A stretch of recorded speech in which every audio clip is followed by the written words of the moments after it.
Welcome to my quick video on Google Drive. So I just wanted to go over the very basics of how Google Drive works and talk about the benefits of being both a teacher and a student in using Google Drive.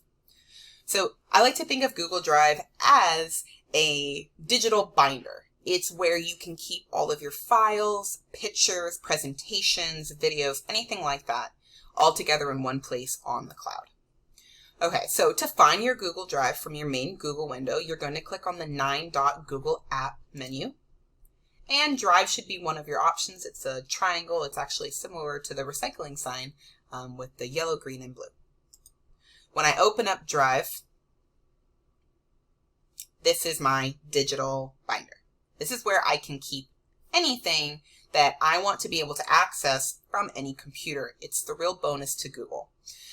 So ignore the stuff at the top, but let's say I need to write up something, okay? I'm going to add a new file to my Google Drive. So I can open up a new Google Doc, Google Sheets, Google Slides, and I have videos on all of those if you need more experience with that. And if I click on one of these, it will open a brand new document. So let's try Drive as an example. Brand new place for me to write. I'm going to change the title just so we can tell the difference here. I'm going to just call it document number 1.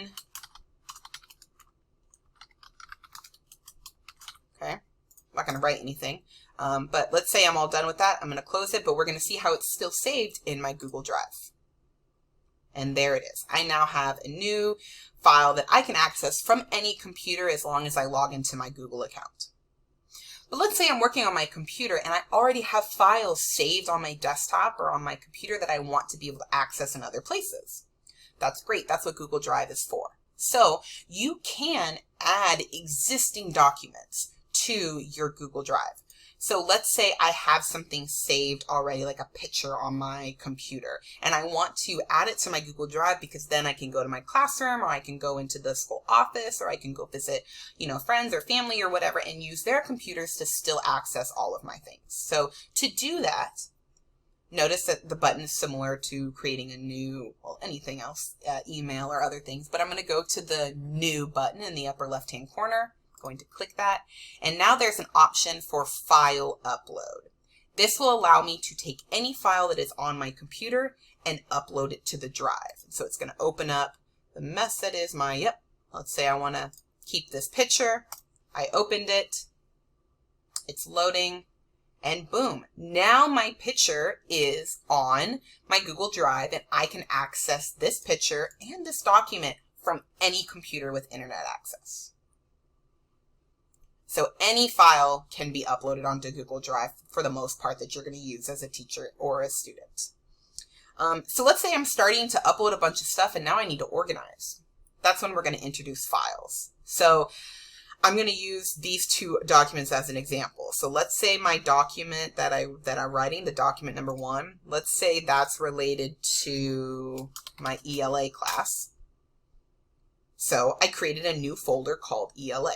I did that by going to the new, and the first icon right here has a plus sign with a folder, and when I open that, it prompts me to type my new folder. I already did the ELA one. Let's say I want to do all of my Bitmojis in one place too. So I'm creating a second folder called Bitmojis. I can now just drag and drop my item to the specific folder. So I'm going to put my document into ELA. Notice it disappeared. And I'm going to click and drag my image to the Bitmoji folder. Notice it's disappeared from my files too. But that's because they're in the folders. When I double click on ELA, there's my document. If I go back to my main drive, I can double click on Bitmoji, and there's my picture. Another great way to organize all of your stuff. The other wonderful thing about Drive is that you can share specific documents, but you can also share an entire folder. So let's say I teach ELA with another teacher at my school who also teaches ELA. And so I want her to be able to see all of the stuff in my ELA folder as well. I can right click on that folder, go to the share option, and I can add a person to this folder that I'm sharing with them. So I can type in And then I get to decide how much do I want to share this folder. To the right of their name, I can make them an editor. This is somebody who can add and edit the files that are actually in this folder. Or you can change it to viewer, which would just allow them to see the stuff. They can't change anything, but they can see everything I add in there. So you need to think about how you want to share with people. Okay, so I went ahead and shared it with them. And now they have an email waiting for them telling them that I've shared this folder with them. Let's say that I don't want to share everything in the folder, just specific things. It's the same way.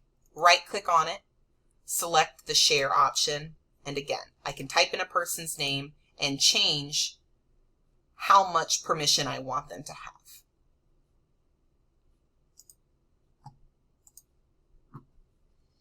Okay, so like I said, Google Drive is pretty much like an online binder, and I highly encourage all of my students to use it regularly and to organize it with folders. That way they don't lose their work and they can easily pull it up at any time if needed to show their teachers. Hopefully this helps a little bit with Google Drive. Oh, I did want to mention real quick, I guess, if something is shared with you, there is an option on the left that says shared with me. When I click on that, any file that's ever been shared to me is listed here. So that way I can use them if I need to. So if you're not sure if something was shared with you, you can always click on the shared with me folder and everything will be here. If you accidentally throw something away, the trash is a real thing. You can pull stuff back out of the trash if you need to. You can also star items. So if it's something that you use regularly, you can star it and it'll be under starred. So I can show you how to do that. I'm going to go back to my drive. Let's say under ELA, I access this document a lot. I can right click on it and click add a star. That item is now starred, and when I go to the starred folder on the left hand side here, notice it's one of my items. And if I don't use it anymore, I can right click on it and remove the star. As you can see, it left this folder because it's not starred anymore, but if I go back to my drive and ELA, it's still there. Hopefully this is helpful. If you have more questions, feel free to contact me. I'd love to make more help videos, but this is kind of a basic on what Google Drive is and how to use it.